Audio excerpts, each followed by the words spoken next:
বছরে আপনি যদি 27-28 বছরে আপনি চাকরি করেন, আরো 5 বছর, 32 বছর, 32 বছর 20-25 হাজার টাকা, এই টাকায় আপনি বিয়ে করবেন কবে, বাচ্চা কাচ্চা হবে কবে, তাদের সংসারের খরচ, ফ্যামিলি খরচ, টোটাল মিলে একটা পুরুষ যারা হচ্ছে পড়াশোনা করে চাকরির পিছনে ঘুরে, দিন শেষে তাদের অবস্থা একদম শোচনীয় হয়ে যায়। কিন্তু বাংলাদেশের পরিপ্রেক্ষিতের ভিত্তিতে একটা কথা বলতে চাই।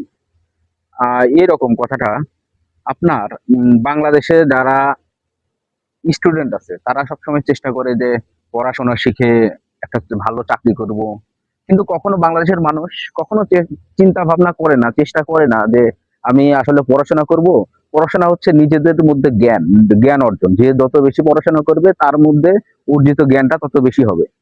পড়াশোনা করা হচ্ছে পড়াশোনা করে যে আমার চাকরি করতে হবে, এরকম মন মানসিকতা ভাবনা থেকেই একজন মানুষ মানে আস্তে আস্তে নিঃশেষ হয়ে যায়। বাংলাদেশের জনসংখ্যা এত পরিমাণ জনসংখ্যা, কিন্তু বাংলাদেশের বেকারত্বের সংখ্যা অনেক বেশি, যেটা আপনি কখনো কল্পনাও করতে পারবেন না। প্রায় হচ্ছে আপনার হিসাব করতে গেলে 1.5-2 কোটি মানুষ হচ্ছে স্টুডেন্টরা, ওরা হচ্ছে বেকারত্বের একটা দারিদ্র্য সীমার নিচে বাস করে। সবাই গরিব।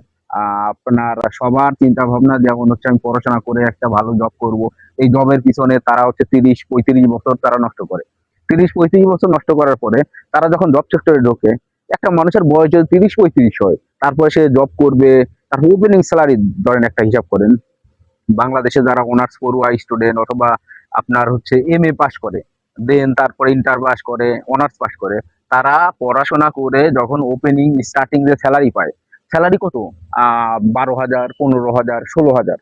কিন্তু বাংলাদেশের এখন নিত্য দিনের প্রয়োজনীয় জিনিসপত্রের যে পরিমাণ দাম, এই পরিমাণে 14-15 হাজার টাকা বেতনে একজন মানুষ সংসার চালানো অনেক কষ্ট।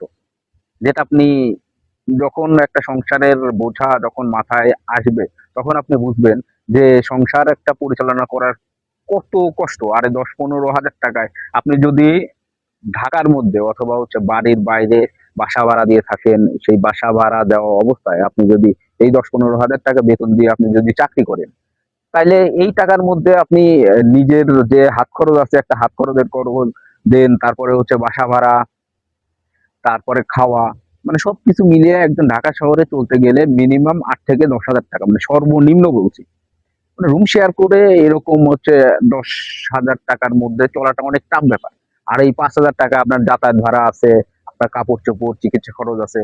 এটা খরচ করার পরে আপনি যে ফ্যামিলিকে আপনি সাপোর্ট দিবেন, এটা কখনোই হবে না, আর কখনো হইয়া ওঠে না। একটা মানুষের 20 থেকে 25 হাজার টাকা যখন স্যালারি শুরু হয়, তখন হচ্ছে অলরেডি 4-5 বছর হচ্ছে ওদের কষ্ট করতে হয়, চাকরি জীবনে স্ট্রাগল করতে হয়। আর এই স্ট্রাগল করতে গিয়া আপনার হচ্ছে 30 বছরে আপনি যদি 27-28 বছরে আপনি চাকরি করেন, আরো 5 বছর, 32 বছর, 32 বছর 20-25 হাজার টাকা, এই টাকায় আপনি বিয়ে করবেন কবে, বাচ্চা কাচ্চা হবে কবে, তাদের সংসারের খরচ, ফ্যামিলি খরচ, টোটাল মিলে একটা পুরুষ যারা হচ্ছে পড়াশোনা করে চাকরির পিছনে ঘুরে, দিন শেষে তাদের অবস্থা একদম শোচনীয় হয়ে যায়। কিন্তু আপনাদের কাছে একটা পরামর্শ আছে, পরামর্শটা হচ্ছে আপনি যদি স্টুডেন্ট লাইফ থেকে যদি নিজের মধ্যে চিন্তা চেতনা থাকে যে একজন, আপনার যদি পুঁজি কম থাকে, স্টুডেন্ট লাইফে মানুষের পুঁজি সবসময় কমই থাকে। এখন আপনার পুঁজি কম থাকলে 2-3 জন মিলা আপনি হচ্ছে একটা ব্যবসা শুরু করতে পারেন। সেই ব্যবসাটা হচ্ছে আপনি পড়াশোনার পাশাপাশি এটা শুরু করবেন। শুরু করতে করতে আপনার হচ্ছে 5 বছর, 6 বছর, 7 বছর আপনার পড়াশোনা করতে লাগলো। পড়াশোনা করার পাশাপাশি আপনি ব্যবসা যখন পরিচালনা করবেন, তখন একটা আপনার জ্ঞান চলে আসবে, অভিজ্ঞতা অর্জন করবে। ওই অভিজ্ঞতাকে কাজে লাগিয়ে আপনি পড়াশোনা শেষ করে, কারণ পড়াশোনার জ্ঞানটা হচ্ছে নিজের মধ্যে, আর নিজের মধ্যে আপনার এডুকেশন জিনিসটা, এটা নিজের জ্ঞান কখনো মানে কেউ নিতে পারে না। তাই পড়াশোনার কোনো বিকল্প নাই, পড়াশোনা অবশ্যই করবেন। আপনি পড়াশোনা করার পাশাপাশি পড়াশোনা করে দেন তারপরে ওই ব্যবসার মধ্যে মনোনিবেশ করেন। আপনার 3 জন মিলা যখন শুরু করবেন, 3 জন মিলা শুরু করার পরে ওই ব্যবসা যখন একটা ব্যবসা প্রতিষ্ঠিত হইতে আপনার হচ্ছে 5 বছর, 6 বছর সময় লাগে। কারো কারো ভাগ্য ভালো, তারা হচ্ছে খুব তাড়াতাড়ি হচ্ছে এস্টাবলিশ হয়। কিন্তু স্টুডেন্ট লাইফ থেকে যখন অল্প অল্প করে আপনি ব্যবসা যদি শুরু করেন, ওই ব্যবসা শুরু করার পরে আপনার একসময় আপনি দেখবেন যে আপনার পড়াশোনাও শেষ, আপনার ব্যবসাটা একটা ভালো পর্যায়ে চলে গেছে।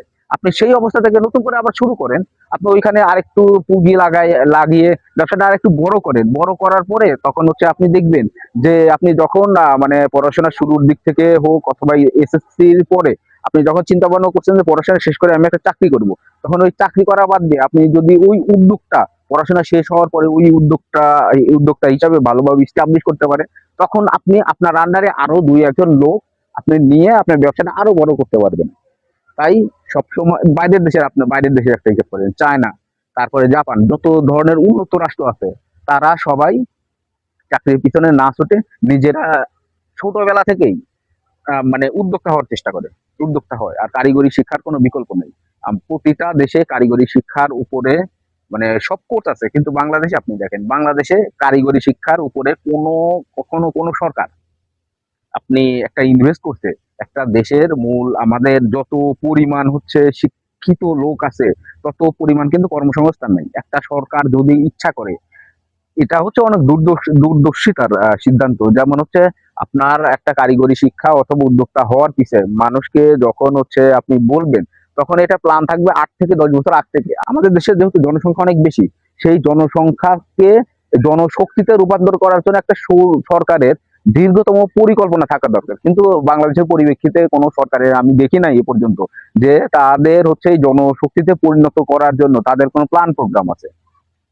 প্ল্যান প্রোগ্রাম করার জন্য অবশ্যই সরকারকে কারিগরি প্রশিক্ষণের উপরে জোরদার করতে হবে, ওদের পিছিয়ে ইনভেস্ট করতে হবে। আপনি যদি একটা সরকারি সার্টিফিকেট অথবা সরকারিভাবে কারিগরি প্রশিক্ষণ নেন, তাহলে খরচ অনেকটা কম হবে।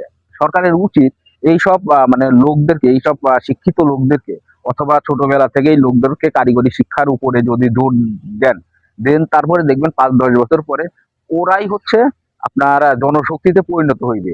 বিদেশে মানুষ কেন যায়? আপনার হচ্ছে বিদেশে মানুষ, বাংলাদেশের মানুষের টেন্ডেন্সি হচ্ছে আমি যাব বিদেশে, বিদেশে গিয়া আমার কোনো যোগ্যতা নাই, আমি গিয়া আহ রোদের মধ্যে আমি উট চড়াবো, আমি রোদের মধ্যে হচ্ছে বাগানে কাজ করব। কিন্তু বাংলাদেশের মানুষের মধ্যে উদ্যোক্তা হওয়ার টেন্ডেন্সি নাই যে আমি একটা কাজ শিখে বিদেশে গিয়ে মানে বৈদেশিক মুদ্রা বাংলাদেশের রেমিটেন্স হিসাবে আমি পাঠাবো।